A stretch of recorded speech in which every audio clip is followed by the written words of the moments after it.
Hello my students, hope you are staying well. In today's video, I am going to discuss the second poem of your syllabus, Asleep in the Valley by Arthur Rimbaud or Arthur Rimbaud.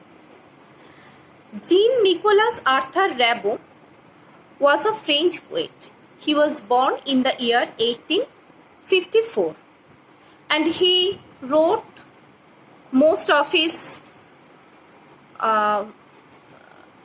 popular poetry between his age 16 to 20.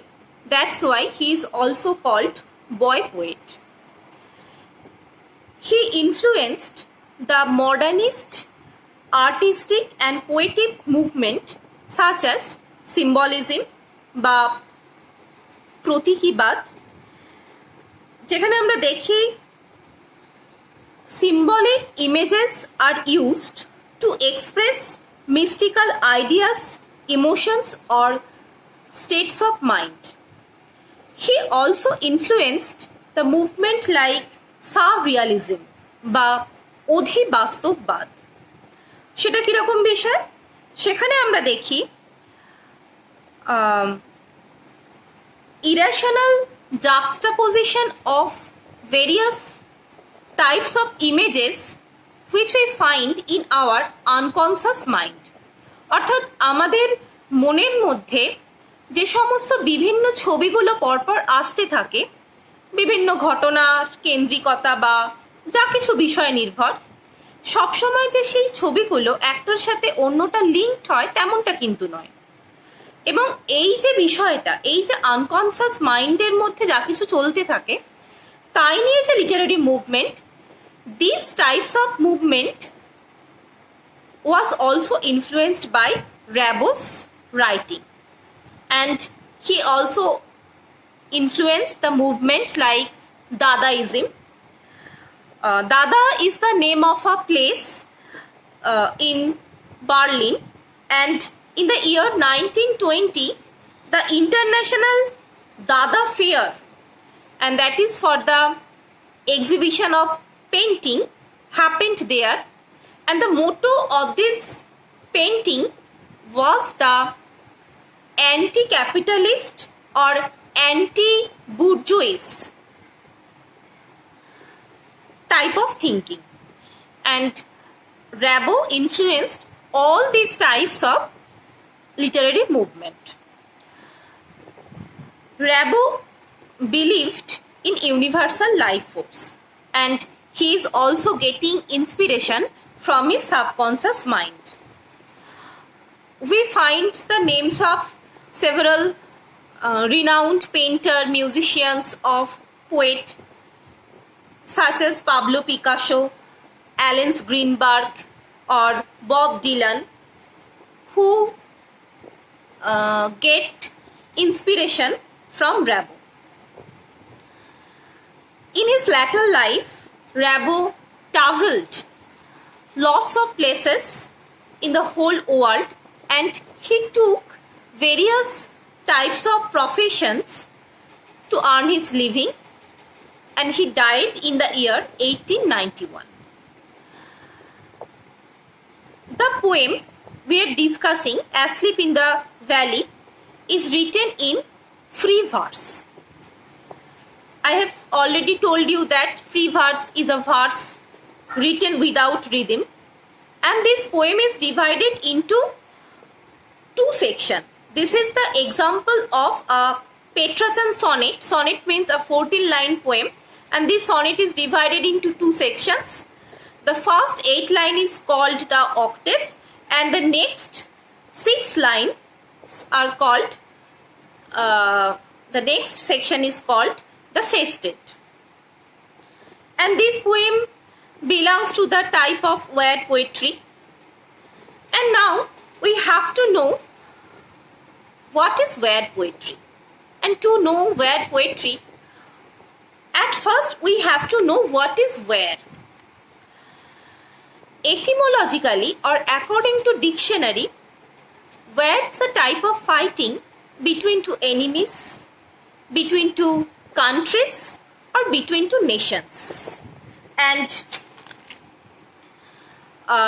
varies from the primitive age to modern age. And in this fighting, people may use the rough stone to the biochemical weapons such as. But really, is war like that? If we discuss the fact from practical point of view, we see that to a politician, war is a process of staying in his power for long. To a weapon trader, war is a means to achieve more money by trading various types of weapons. To a soldier, war is a profession for earning his living. To a common people of nation, war is an act of glory which is needed to save our country. And to a layman, war is an echo of his death, maybe in hunger or in missile attack. All the nations of this world have seen the devastating effect of various types of war a lot of time from the beginning of civilization. খুব ছোটবেলায় আমরা একটা কথ্য ছড়া শুনতাম। ছড়ার লাইনগুলো এরকম ছিল: ছেলে ঘুমালো পাড়া জুড়ালো, বর্গি এলো দেশে, বুলবুলিতে ধান খেয়েছে, খাজনা দেব কিসে। অর্থাৎ যুদ্ধের পরবর্তী সময় মানুষের জীবনযাপনের ভয়াবহতা, তাদের খাদ্যাভাব, কি কঠিন পরিস্থিতির মধ্যে দিয়ে তাদের দিন যাপন করতে হতো, সেই সমস্ত কথাই বর্ণিত হয়েছে এই ছড়াটির মাধ্যমে। Our nation has seen two devastating war in this world. The First World War, which was happened in the year 1914 to 1918, and the Second World War, which was happened between 1939 to 1945. In the First World War, nearly 2.2 million people died, and in the Second World War, the death rate was 7.5 million.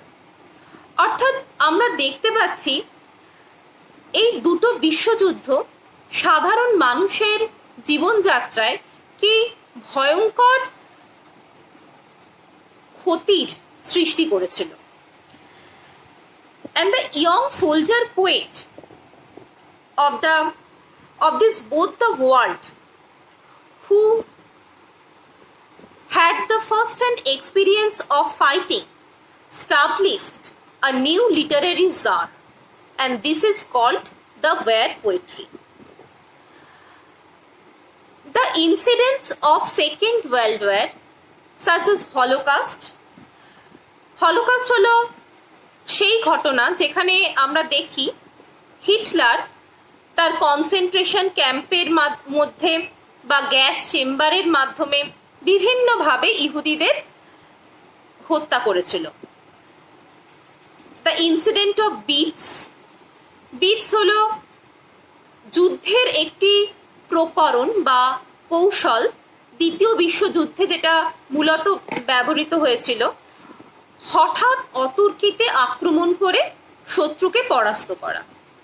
And the incidents of Hiroshima and Nagasaki, যেটা আমরা দেখেছিলাম যে Hiroshima এবং Nagasaki জাপানের এই দুইটি শহর পারমাণবিক বোমা বিস্ফোরণের মাধ্যমে প্রায় নিঃশেষিত করে দেওয়া হয়েছিল। And this all incidents of Holocaust, Blitz and Hiroshima touched the hearts of war poets, and they started a new literary movement, and thus war poetry expresses not only the anti-war attitude but also it raises a question of life. And among the great were poets, we find the names of Edward Thomas, Siegfried Sassoon, Wilfred Owen, Rupert Brooke, such as. Now, before coming to the poem of our syllabus, I am going to tell you the stories of 3 another were poems. The first one is The Owl, written by Edward Thomas. And here in this poem, the poet is a soldier, and after a tough fight in the battlefield, the poet is able to escape from the war front in a cold, stormy night, and he is able to find out an inn to take some food, fire and rest, which was really necessary for him at that time. But while taking his rest, somehow the poet listens a high-pitched sound of an owl outside of the inn. And this screeching of the owl, this cry of the owl, does not able to create any feeling of peace in poet's mind, in the soldier's mind. The soldier is not able to enjoy his comfort, enjoy the food, fire and rest, because the owl's cry reminds him of that person who are literally suffering lot for these consequences of war, who are homeless, who are compelled to spend the chilly night just under the open sky.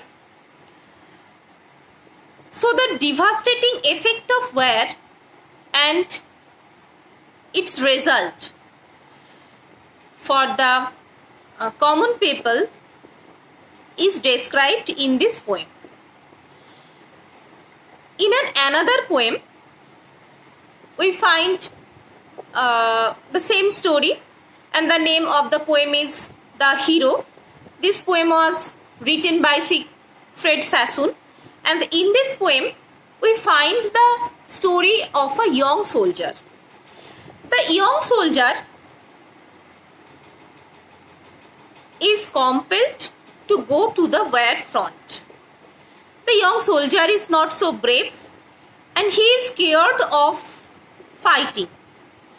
And one day, the soldier hides himself inside of a bunker to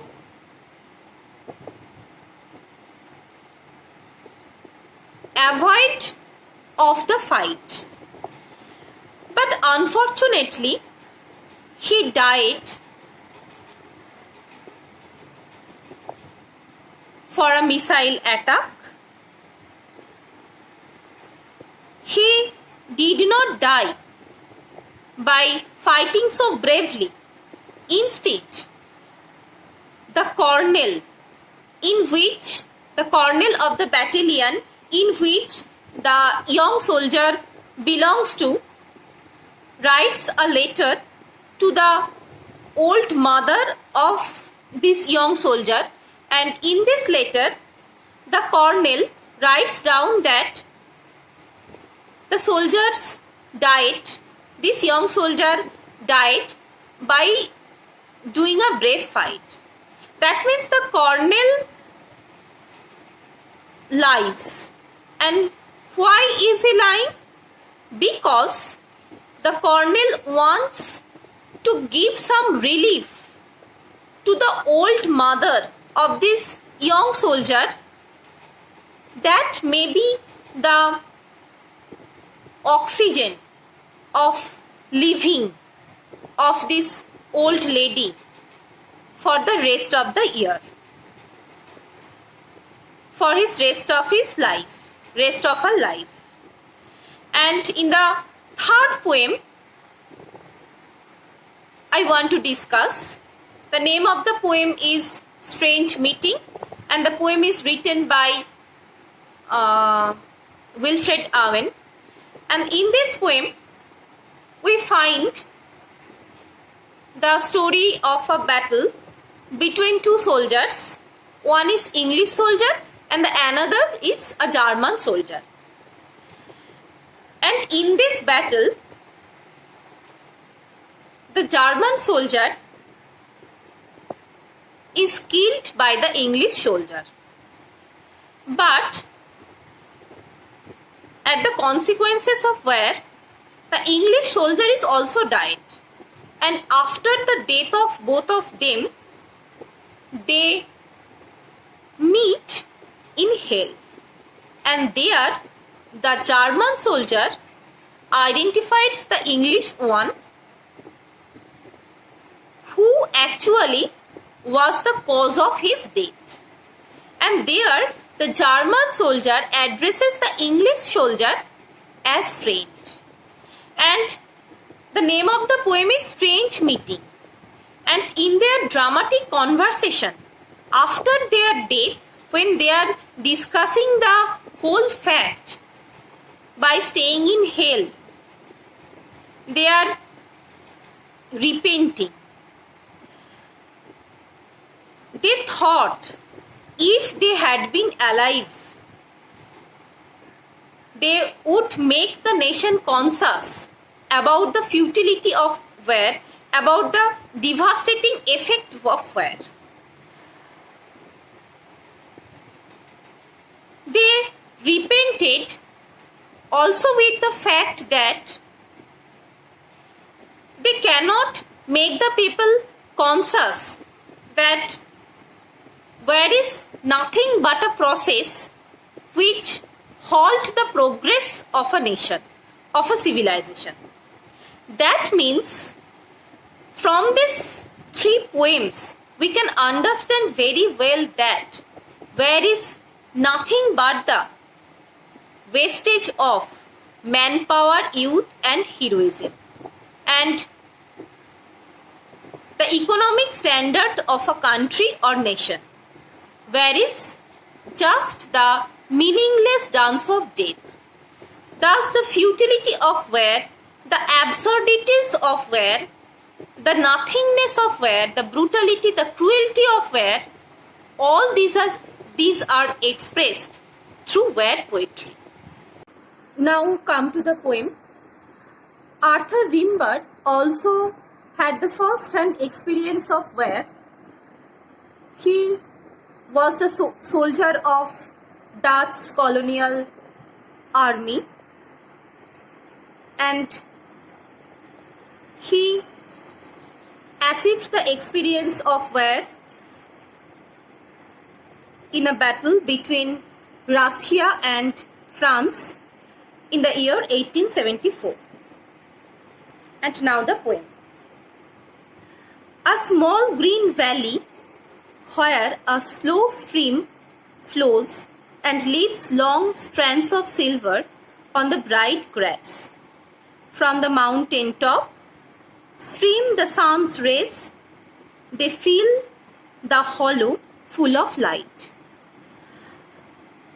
In the very first stanza of the poem, we find the picture of a pastoral landscape of a valley. A small green valley. And what is valley? When quite a plain land at the top of the mountain is surrounded by several high hills, that place is called valley, যেটাকে আমরা বাংলায় উপত্যকা বলি.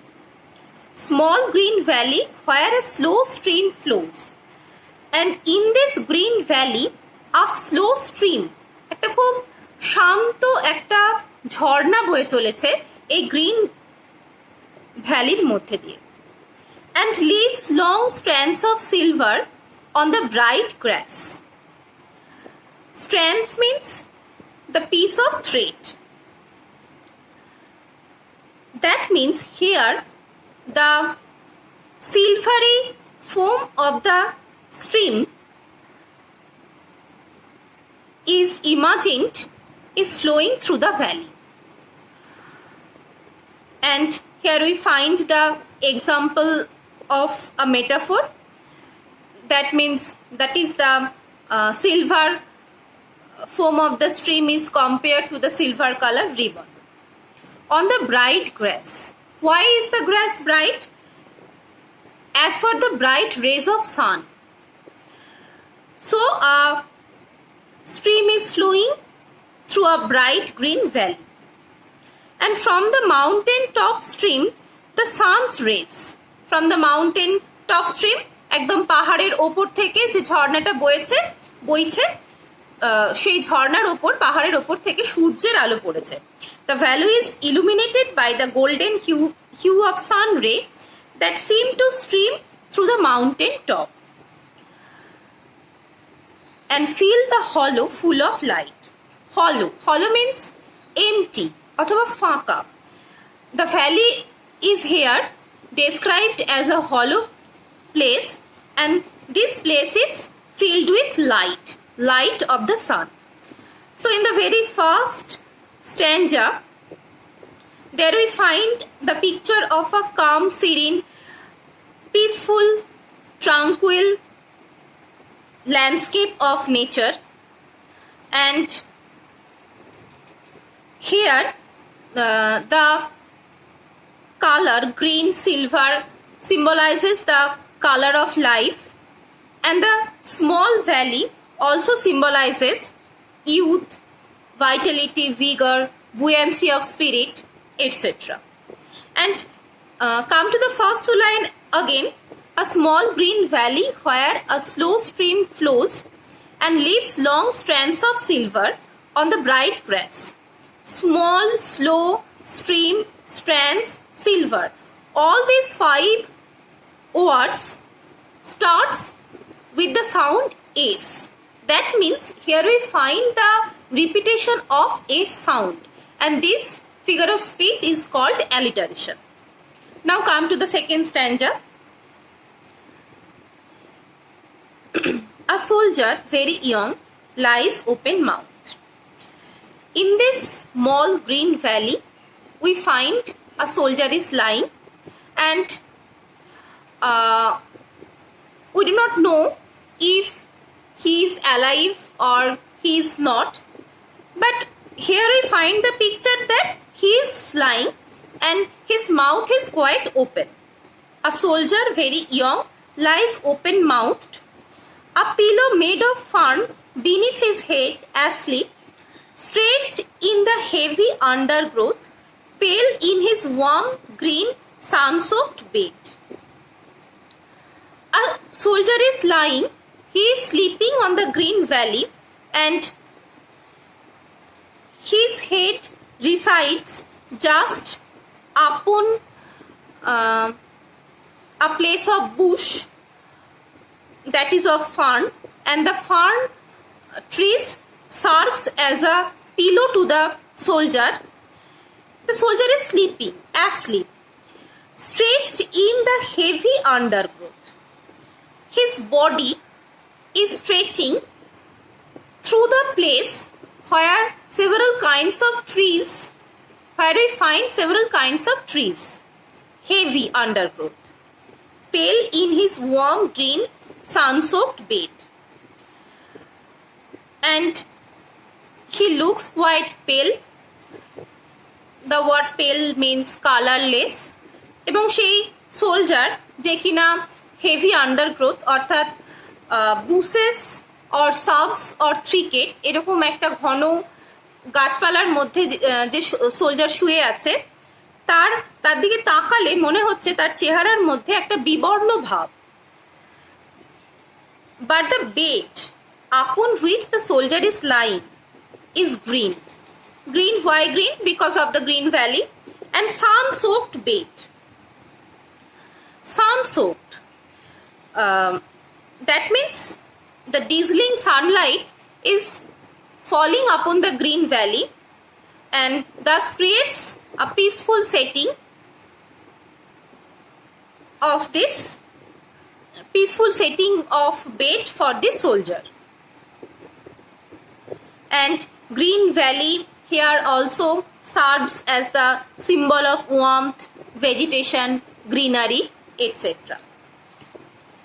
And in this very second stanza, here we find the sharp contrast between the pale, open-mouthed appearance of the sleeping soldier and the vitality of nature. Now come to the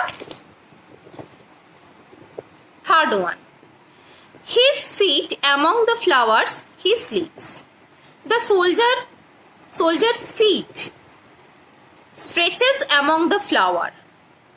From this very line, we find that the season is undoubtedly spring, and the valley is filled with various kinds of wild flowers. And while sleeping, the soldier is stretching his feet through the bushes of white flowers. His smile is like an infant's. The appearance of the soldier looks so peaceful, so serene, and a feeling of calm and quietness resides upon him that the poet compares the soldier's smile just like of an infant, of a child, gentle without guile. The soldier looks sober and without guile. Guile means pretension or deceit. অর্থাৎ কোনো ভান বা ভনিতা, মানে সোলজারের যে সৈনিক যে শুয়ে আছে সেই ভ্যালির মধ্যে, তার চোখে মুখে কোনো রকম যে দুঃখ, কষ্ট, ভান, ভনিতা সেরকম কিছুটা বিবর্ণ, কিন্তু সে কোনো কিছু সে প্রিটেন্ড করছে, যেটা নয় সেটা সে বোঝাচ্ছে, এরকম কোনো কিছু দেখতে পাওয়া যাচ্ছে না। Oh, nature, keep him warm, he may catch his cold. Here the poet personifies nature, and the nature is expressed as Mother Nature here. The poet urges the Mother Nature to keep the soldier quite warm as he is lying under the open sky in that chilly atmosphere. The poet urges the Mother Nature to give some lavish comfort to the soldier so that he could enjoy his sleeping, or he may catch cold. মানে কবি mother নেচারকে request করছে যে সোলজারকে কিছুটা protect করার জন্য, তাকে কিছুটা warmth দেওয়ার জন্য, না হলে হয়তো তার ঠান্ডা লেগে যেতে পারে। And now come to the third and last stanza. The humming insect don't disturb his rest. Humming or humming means making low continuous sound. There we find the existence of some insects which are humming or which are making some noise or sound just beside the soldier. But this humming of these insects does not disturb the peaceful resting condition of the soldier. He sleeps in sunlight, one hand on his breast. The soldier is sleeping so peacefully that we find his posture that among both of his hands, one is resting upon his breast. একটা হাত বুকের উপর রেখে পরম নিশ্চিন্তে ঘুমিয়ে আছে soldier, young soldier. And once William Shakespeare in one of his poems told that death is the second self of sleep, or sleep is the second self of death. মানে ডেথ এবং স্লিপ দুজনে হচ্ছে মানে দে আর brother like. তো এখানে এই যে soldier যে পরম নিশ্চিন্তে শুয়ে আছে এরকম একটা প্যাস্টোরাল ভ্যালিতে, প্যাস্টোরাল ল্যান্ডস্কেপের মধ্যে, কেউ তাকে এতটুকু ডিস্টার্ব করতে পারছে না। তো কোথাও এসে কোথাও গিয়ে আমাদের একটা আয়রনিক্যাল ইন্টেন্টের কথা চলে আসে যে মানে সোলজার সে ঘুমিয়ে আছে, সে জীবিত অবস্থায় ঘুমিয়ে আছে নাকি সে জীবিত নয়। And now come to the last line, and the irony of the poem lies here. At peace, in this side, there are two red holes.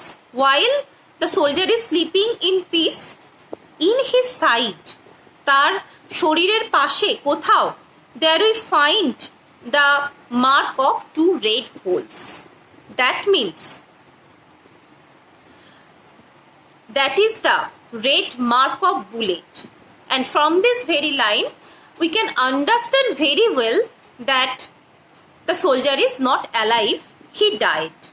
The tragic discovery of these red holes just changes the journey of the poem in the very last line, and a grave comparison or contrast between the beauty of the nature and the violence of the death is depicted here. And here is the actual irony, that is the serene nature is overshadowed by the violence of war.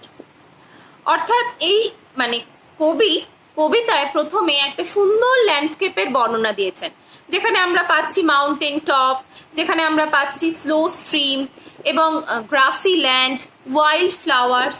তার মধ্যে একজন soldier সেরকম পরম নিশ্চিন্তে ঘুমিয়ে আছে, কিন্তু শেষে গিয়ে আমরা দেখছি যে the soldier is not alive. That means